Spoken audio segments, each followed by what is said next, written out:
Sejarah ruwatan. Masyarakat Jawa memiliki kepercayaan yang kuat dengan dunia mistis, yang kemudian memunculkan mitos-mitos yang hingga saat ini masih dipercaya sebagai kejadian yang pernah terjadi dan merupakan kenyataan. Karena kepercayaan ini ada dan sudah hampir mendarah daging dalam masyarakat Jawa, maka setiap generasi akan selalu menurunkan kepercayaan-kepercayaan itu ke generasi berikutnya. Kepercayaan yang ada dalam masyarakat Jawa ini memiliki keragaman yang banyak sekali, baik berbentuk ritual atau upacara maupun hal-hal lain yang bersifat spiritual. Sedikit berbeda dengan masyarakat Jawa saat ini, kepercayaan tentang mitos-mitos atau cerita mistis sudah banyak dilupakan, dan sebagian besar masyarakat Jawa memilih teknologi sebagai pilihan yang ilmiah.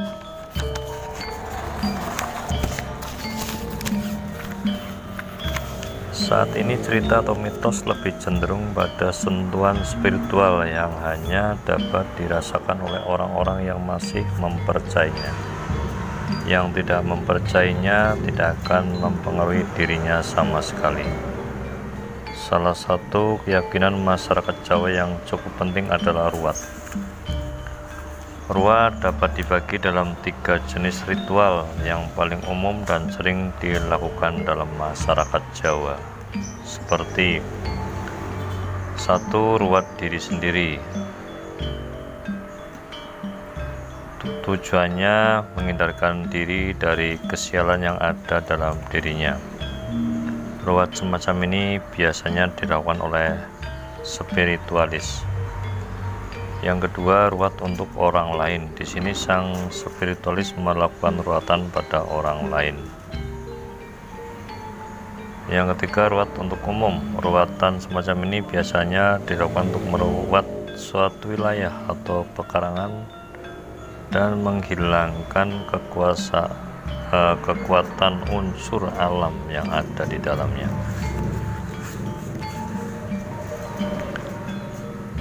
Di dalam masyarakat Jawa, pengaruh kepercayaan terhadap hal-hal mistis masih begitu kuat. Maka pada zaman dulu mereka sering menghubungkan suatu kejadian dengan kejadian lain yang dianggap sebagai dampak suatu fenomena.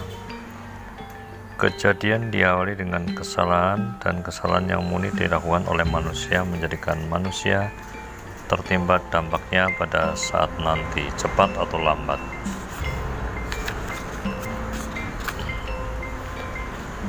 Dalam ritual ruwatan dikenal beberapa sosok, antara lain yang pertama Betara Kala, yang kedua Betara Guru, ketiga Betari Durga, 4 Betara Wisnu, 5 Sukerta.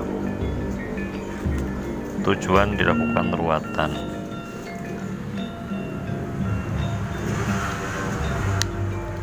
Pertama, untuk menghindarkan diri dari ketidakberuntungan yang datang dari Sang Mahakala. Lihat bagian berikutnya.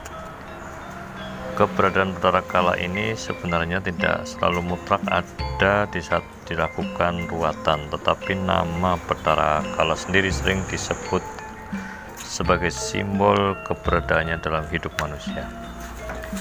Betara Kala tidak harus ada dalam sebuah ritual ruwatan, karena tidak semua ruwatan memiliki tujuan untuk menghindarkan diri dari Betara Kala. Yang ketiga, kekuatan alam bisa merupakan sebuah bencana, kadang menjadi sebuah ketakutan manakala bencana tersebut sudah memberi informasi bahwa ia akan datang pada waktu tertentu. Masyarakat Jawa senantiasa mengilhami dan mempercayai mitos-mitos tersebut, kemudian menjadikan ruwatan sebagai acara yang wajib dilakukan dan menjadi hal yang bersifat sakral dalam menghubungkan diri antara manusia dengan Tuhan yang Maha Esa.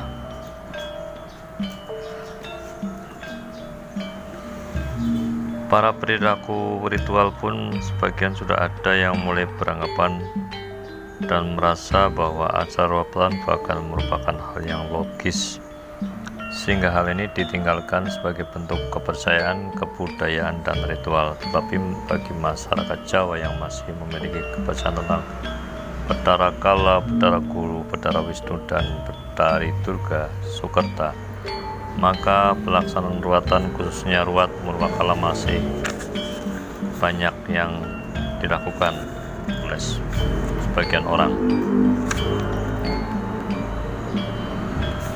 Demikian untuk sejarah ruatan yang ada di masyarakat. Semoga menambah wawasan bagi kita semua. Yang positif kita ambil, yang negatif tentunya kita tinggalkan. Sejarah ruatan ini berdasarkan dari kitab Primbon. Semoga kita selalu mendapatkan perlindungan dari Yang Maha Kuasa. Wassalamualaikum warahmatullahi wabarakatuh.